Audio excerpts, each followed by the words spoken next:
Nestled in this small canyon, somewhere in the Verde Valley of Arizona, is a striking area famed for its rich collection of Sinagua-era petroglyphs, dating from around 1150 to 1400 current era. Carved into the towering coconino sandstone walls and fallen boulders strewn along this shallow wash, the rock art includes spirals, anthropomorphic figures, elk, deer, lizards, snakes, and a fascinating saber-toothed cat. Accessible via Forest Road off I-17, the short hike through rough cobbles yields an impressive archaeological experience, quiet, remote, and visually stunning as sunlight dances across the ancient panels. Unlike the crowded ruins of more well-known archaeological sites, this canyon remains remote and largely untouched, its solitude echoing the voices of those who once gathered here. Though remote and unmarked, the area remains a vital archaeological site, drawing historians, hikers, and preservationists alike who seek to understand and protect this enduring cultural treasure. In its quiet isolation, the canyon invites contemplation and reverence, serving as both a historical archive and a spiritual landscape frozen in time.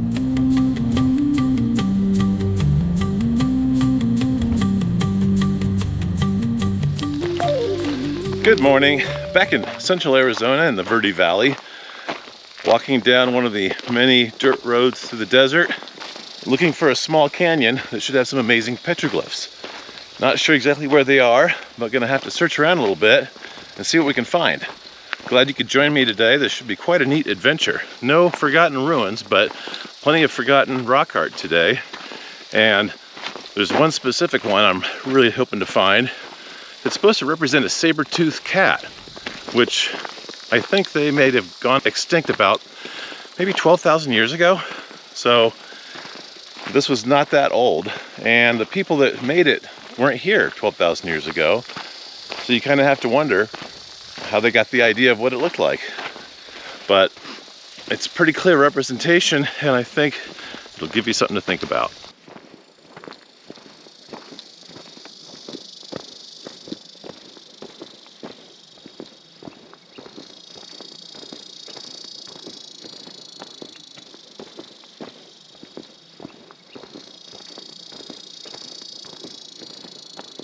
Stick with me while we check it out. Some critters hiding in the mesquite trees here, making this sound. I think it might be a locust. That's what it sounds like to me, but I'm not sure. I'll do some research and find out. But boy, they sure are noisy this morning.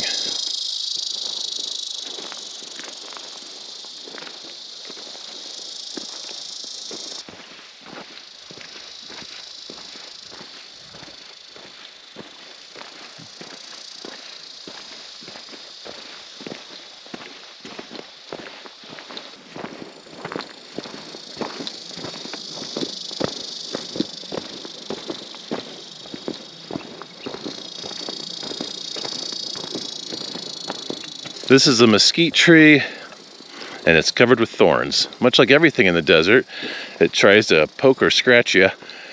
This is something where you gotta always watch out for. They look kind of like soft fern leaves, but they are most definitely not. See the small spikes on them? The whole tree is covered with them. What's this thing? I wonder what that could have been used for. Gosh, I guess could be about anything. Probably something having to do with mining or ranching.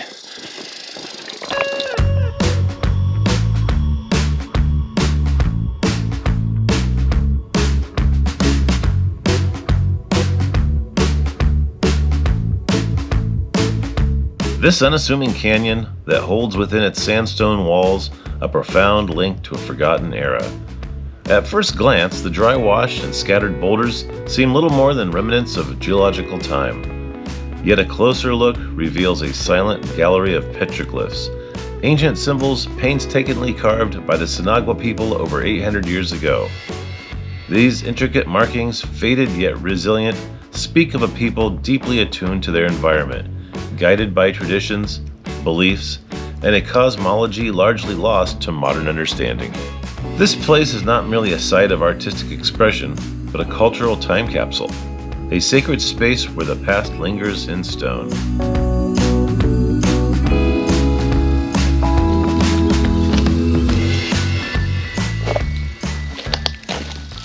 Walking through this dry creek, just a pile of river rocks mixed with red sandstone. Kind of an interesting mix of them. You can see there the two kinds we're walking over.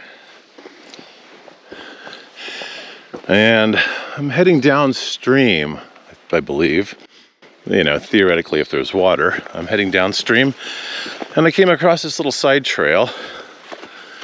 And usually if there's a side trail in places like these, that means somebody made it through this area enough times that there's something to see. Then this looks like it might be a prime spot for petroglyphs. Oh yeah, oh yeah. See over here on the wall? Right there some. And there. Let's check these out. You can see we got a man pecked in there. Another one here. Up here we see a line of animals. I think they look like coyotes, but I'm not sure. Above that, another person. You can see the bend in the elbows. Some critter over here.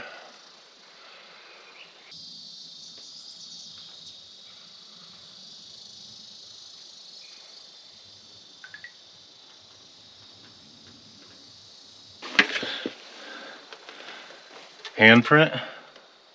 Made by, you know, somebody's actual hand, maybe 1,000 years ago. Right now, this is a nice cool cleft in the cliff. You can see it's sort of surrounded on several sides. It makes for a really cool spot. I got a cool breeze coming behind me that's really nice. Oh yeah, look at this big slab of, I see a couple of images here. Something here, circular pattern, similar circular pattern here.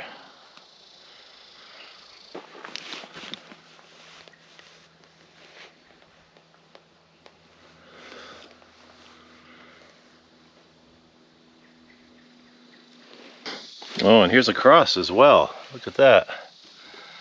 See it? I think that represents a star. I wonder how many more inscriptions would have been on this rock that have faded away over the years. This has some interesting features.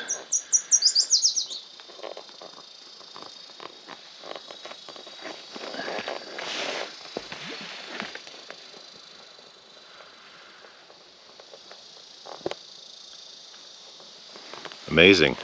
Oh, I see something interesting. Look at this.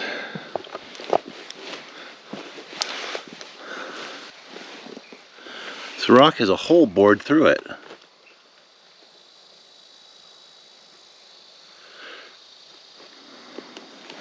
It's a pretty thick rock and that hole goes all the way through. I wonder what this could have been used for.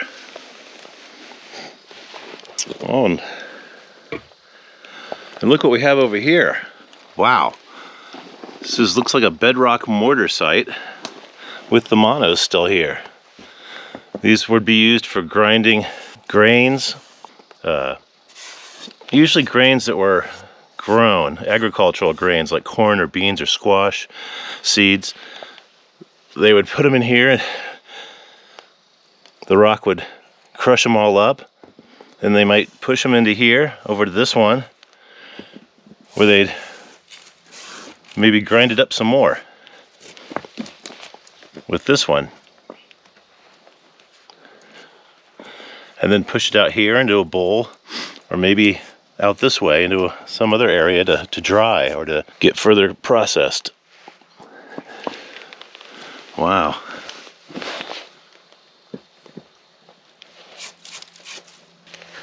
That's amazing to see with the stones still in place. I'm not sure if I've ever seen that before.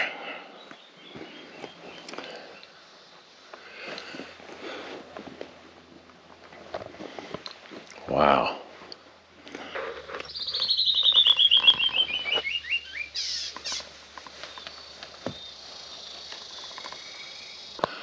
Some interesting wavy lines in the rock.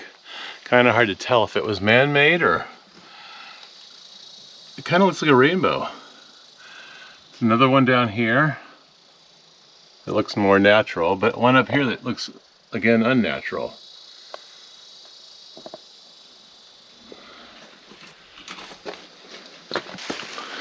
I'm doing this hike during June, which is just too hot really to be hiking in most of Arizona, at least too much past the morning, but I really wanted to get out and see some stuff. And this canyon is making it actually really, really nice. It's cool down here, the sun is off of me, and I can kind of take my time looking around trying to find stuff.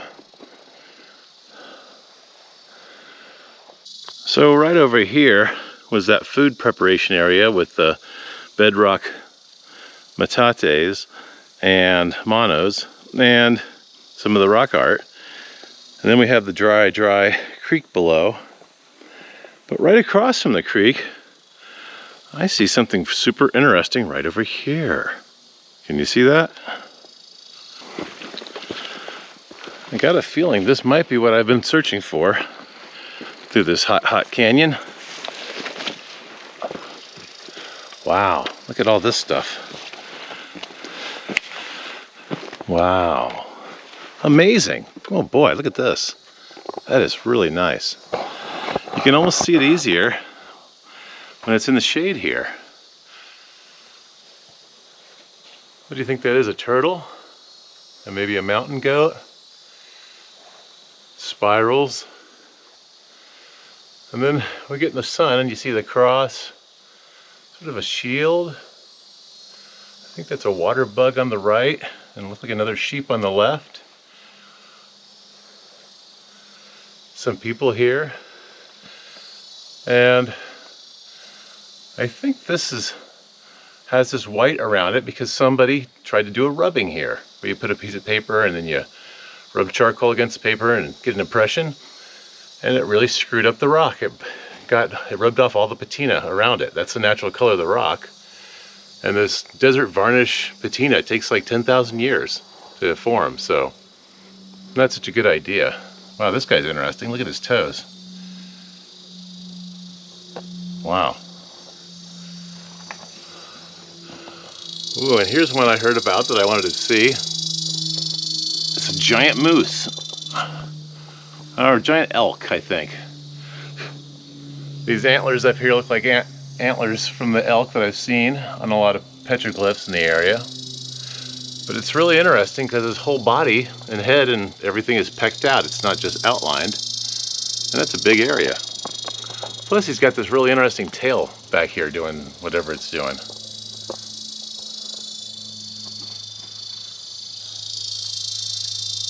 Can't quite tell what that is, but it's like a person up there maybe?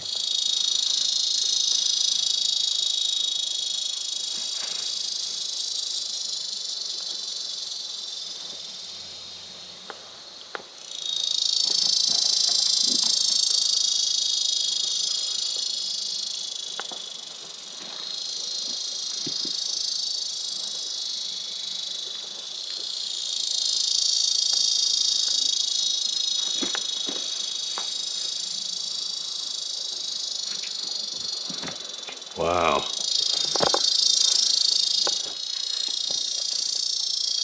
Here's some interesting images on a couple of big slabs that have fallen on their side, but not sure when this happened, if it happened before or after the art was done.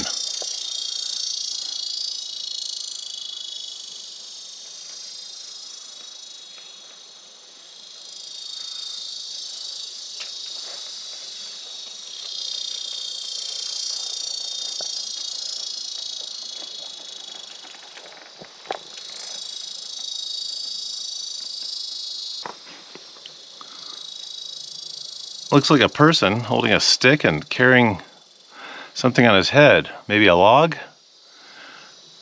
Cute little feet.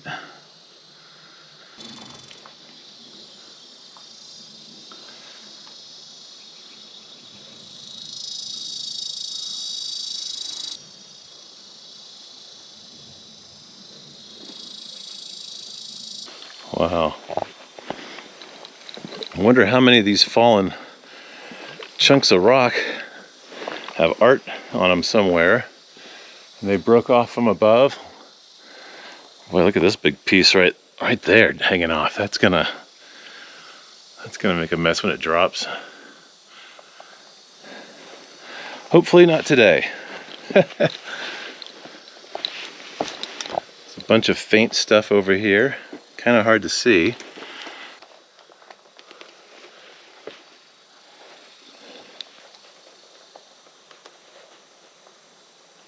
Wow, what is that?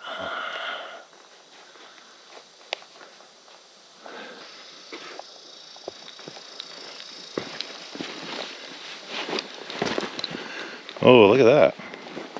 See what's here? Grinding spots. Food preparation area. Could that be the mono? Seems kind of worn right here. I think this is the mono.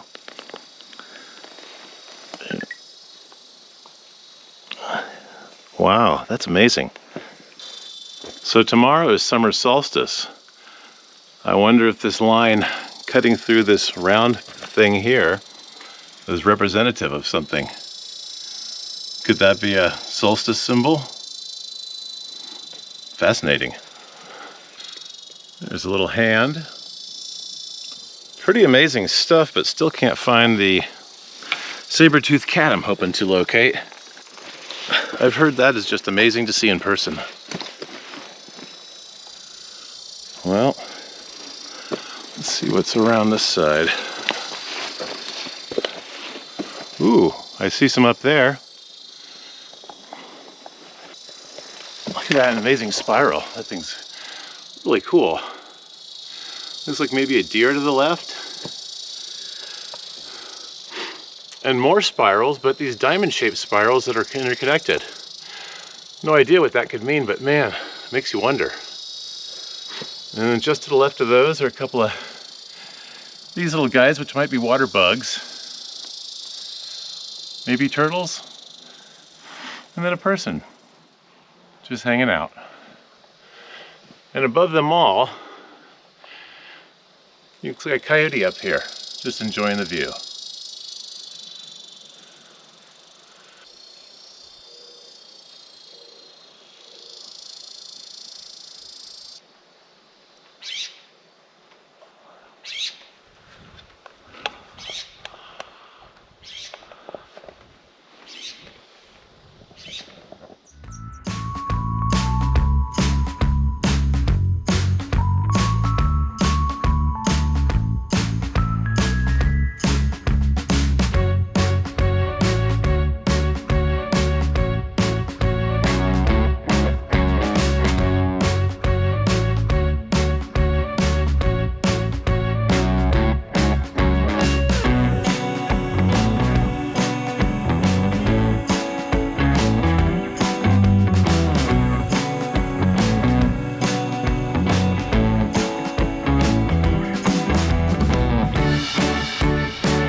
I've seen this snake image quite a bit in central Arizona, and I think it has something to do with protecting a spring in a mountain or a rocky area.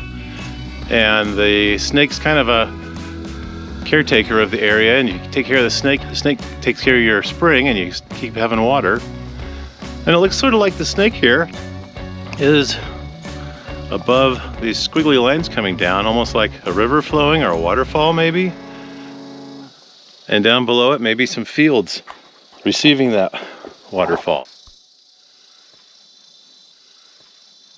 These images are in a spot here where when it rains it's going to come pouring down like a waterfall.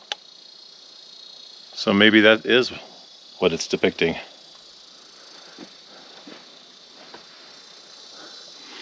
Well, I haven't had much luck finding my saber-toothed cat I was hoping to come across, but I'm just walking down the wash here and looking around and seeing stuff up on the walls. There used to be a ladder or something way up there next to that little guy. And just walking along you come across all sorts of things. Look at that little dog right there. Coyote maybe?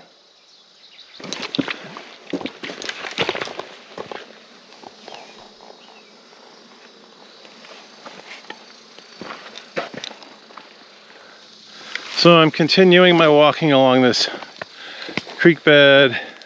It's all rocks, it's all little boulders, look at it. They all want to trick my ankle and twist it the way that I don't want it to go. But look what I found up here, it's a little oasis. More water. Oh, I see some petroglyphs above it. Hey, look at this. Look at that. If we're coming across one of these signs, it must mean there's something interesting around. So let's first go look at this stuff over by the water we can see. Oh, I see quite a bit of stuff over here actually. There's an image up there, four-legged critter.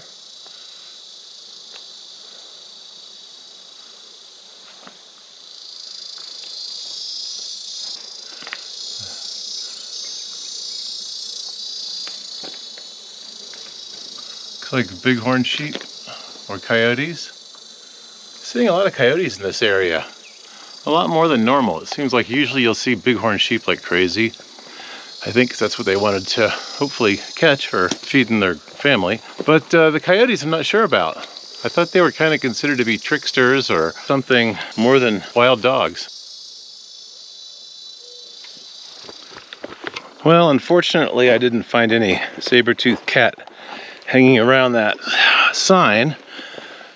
So I'm continuing on down the creek and found something over here kind of interesting. Look at that. Kind of hard to see with all the lichen, but it's just a pattern, I think. Over here's a little dog and a person. A person with an interesting head. Look at that. Is the dog showing him his rear? Oh, look at this. There's some more stuff. Look at this pattern. What could it represent? Above that, another little dog, or maybe a deer?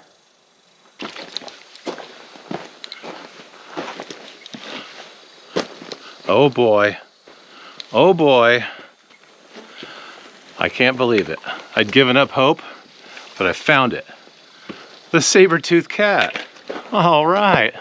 Look at that. Kind of hard to see in the light here, but that's totally it. Wow.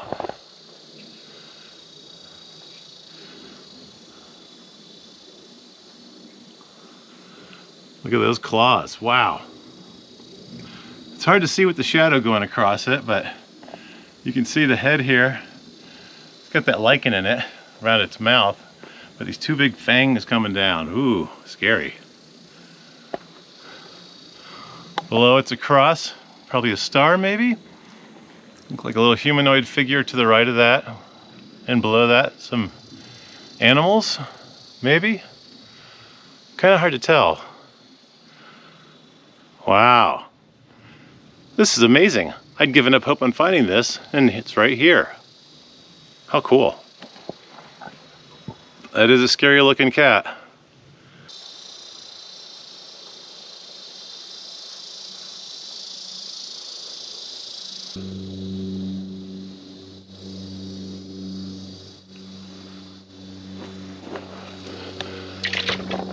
We bid a fond farewell to the saber-toothed cat as we journey back to the car.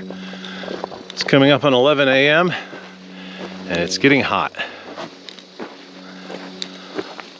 Well, time to leave the wash and head up the side and get back to the car.